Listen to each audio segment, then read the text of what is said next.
So I was thinking about doing a blog about the breakup and all my emotions and the stress. You know, all the blogs don't have to be funny.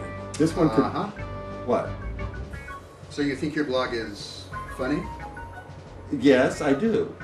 Interesting. What? It's very funny. I mean, people often find it entertaining. I get emails of... What? So you think your blog is often entertaining?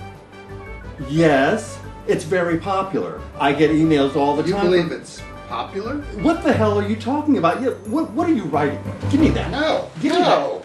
We all have the same condition. It's called life. I'm living mine as a gay man and an addict in recovery who's dealing with aging and being a friend and finding happiness and staying healthy and having fun and enjoying laughter, all while living with HIV for more than 25 years. I'm Mark S. King, and this is my fabulous disease. I'm leaving Atlanta for Fort Lauderdale, so I'm knee-deep in packing and boxes and the whole big mess. I filmed this blog video 2 years ago when I had reconciled with my former partner after a long separation. I was filled with hope and a sense of the romantic. You know, sometimes we throw away things that we never meant to lose. Getting it back is amazing. Our relationship recently ended again. I love him, he loves me, but we couldn't make it work. Fortunately, I have friends like David Fawcett. David is a therapist and one of the panel of experts at thebody.com, and he paid me a visit to offer his support and advice during this stressful time. Yeah, well, stress is it's not our friend. Stress reduces all kinds of emotional resilience as well as physical resilience. You've heard about people getting colds when they are run down. When we get emotionally run down, the same thing happens, and it affects our T cells, it affects our overall health. You know, it's been a 9-year relationship, and I have always felt secure. I've always felt like, oh, okay, I got that figured out. I got that figured out. I got a relationship. Right. You know, not like it's some big prize. I'm just saying, for me, it felt like, okay, that's taken care of. I know who I'm growing old with. We're good. But I think it goes right back to that fear. You know, the fear of the anxiety about what's going to happen to me, and that nagging doubt that I think is false. That, you know, I can't do this by myself, or I can't do this on my own. I need somebody. Yeah. So clearly, I'm a codependent mess because I'm only happiest when I'm in some sort of lovey-dovey relationship, and that's not necessarily healthy. More, I think, damaging is the fact that people have this idea that they need someone else to really finish them. So somehow that they're incomplete without someone else. So you complete me. That there's a piece of jewelry that makes me crazy, where it's like one half of a heart and the other half of a heart, and like together we're... That's not romantic? No, I think that's not really not very healthy approach. Okay. I think the most successful couples I see are two really complete, healthy individuals who happen to like to share lives together, but they're great on their own, you know? This may be the time to kind of really see where your strengths are. What else is grounding you and keeping you healthy and strong? I do have things that I know validate me, make me feel good about myself, and I guess I'm just going to have to be relying on a lot of that stuff. So you mentioned feelings. What are you feeling?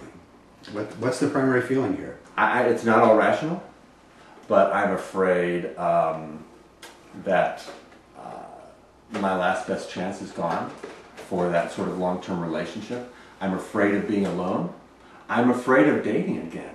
I'm terrified of that. It reminds us of other times we felt fear or any strong feeling in our past. So all those other old things kind of tumble into the present moment. So you're not only feeling the fear of this time, but all those old kind of residual fears that have been hanging out for a while. So I think it's really important to really, first of all, identify them, and then try to express them and move them. I have this fear, this immediate fear of, oh my gosh, what's going to become of me?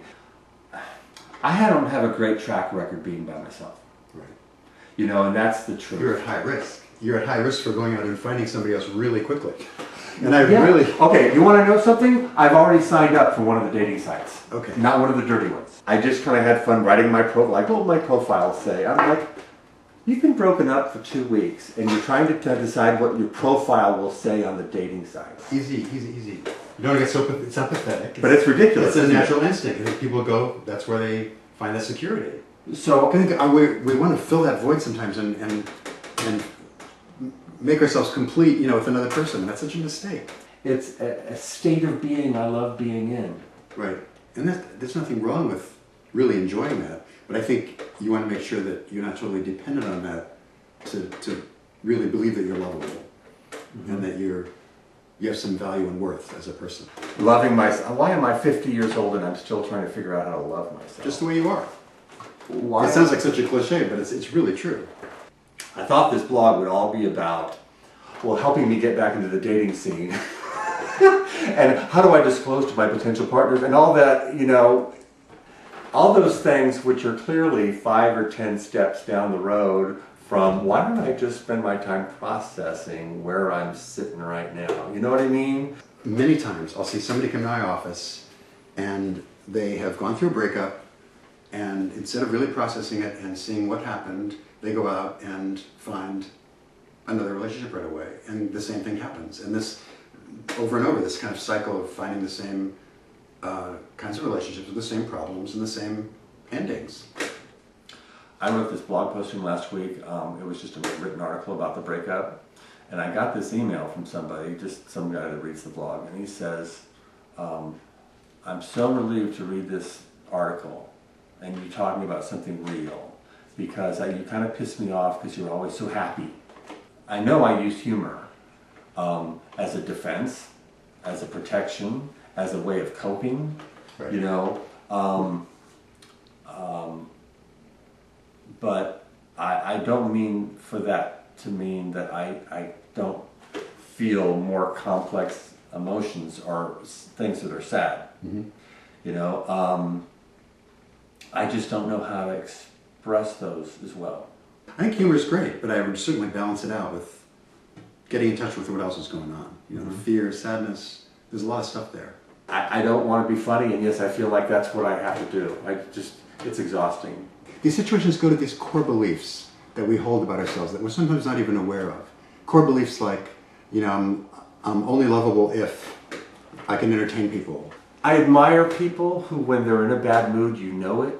Right. I've always seen that in other people, or if they're pissed off, you know it. You don't know it so much with me. There's almost like two of you. There's this one that's really hurting inside with a lot of feelings that need to be processed, and there's this happy mark. And we all like the happy mark, but we all like the other one too. Let him out. When you spend that much energy kind of controlling those two things, that's where depression comes in. That's where a lot of stress on your immune system comes in. So am I supposed to go have some primal screaming? Am I supposed to go cry in my closet? Am I what? I guess therapy. So I go to therapy and get in touch with my feelings, and listen to me. I sound so dismissive of that. You just kind of rolled your eyes. I rolled my eyes at the therapist. Yeah. There's other ways. Working out is a great way to just release that energy. Writing. Talk to people. You're talking to me. Talk to your other friends. Share it in different contexts. Utilize your support group. The key here is to get out of yourself and get out of this sort of cycle where you're trying to process and control those feelings all on your own, within like a closed universe. I don't want any of this to make me sound ungrateful, that I am ungrateful for the life that I have, or the opportunities that await me, or all of those things. When I think of, I am so grateful. First of all, I'm grateful that I'm not a crystal meth addict anymore. Right. I'm so grateful for so much that it feels petty for me to go, oh, woe is me, I'm going to be single again. Right. I mean, to have a relationship succeed for 10 years is a big achievement. Relationships are tough. They're tough work. And I think a lot of people go in with kind of a naive view that if it's meant to be, it'll be easy. And it's never easy. It takes a lot of work. It takes a lot of communication. What else do I need to know other than I need a good realtor and I can't wait to go to IKEA? Because I think I'm going to furnish my whole new place in IKEA. I don't have anything.